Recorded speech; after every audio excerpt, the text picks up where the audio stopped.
Next 27 degree Celsius તાપમાને એક paramagnetic દ્રવ્યની magnetic susceptibility 1 × 10⁻⁵ છે.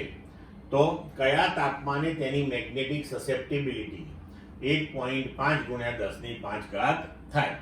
તો વિકલ્પ આપ્યા છે આપણને: એ 18 ડિગ્રી સેલ્સિયસ, બી 200 degree Celsius, C -73 degree Celsius, D -18 degree Celsius.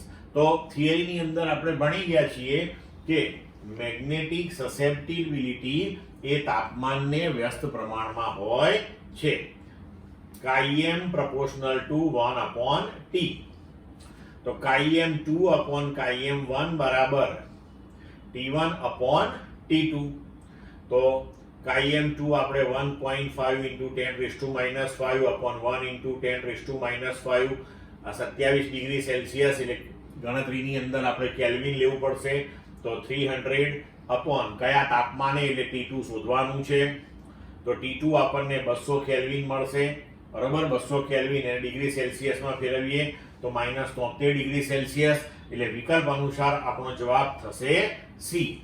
Clear?